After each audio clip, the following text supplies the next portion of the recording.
میری امت کے 73 فرقے ہوں گے، کلہم فی النار الا واحدہ، سارے ہی جہنم میں جائیں گے سوائے ایک کے۔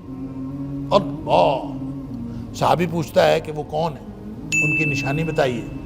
آپ نے فرمایا ما انا علیہ واصحابی، وہ قوم ایسی ہوگی، وہ گروہ ایسا ہوگا جو اس چیز پر عمل کر رہا ہوگا جس پر میں اور میرے صحابہ کرام عمل کر رہے ہیں۔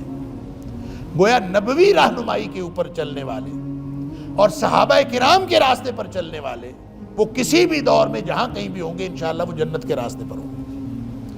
اور یہ آپ ارد گرد دیکھ سکتے ہیں، اپنا جائزہ لے سکتے ہیں کسی کا بھی، جو لوگ یہ سمجھتے ہیں کہ ہمارا راستہ وہ ہے جو نبی کریم صلی اللہ علیہ وسلم نے صحابہ کرام کو سکھایا تھا، تو جتنے مرضی آپس میں عملی اختلاف ہوں انشاءاللہ یہ راستہ جنت کا راستہ ہے۔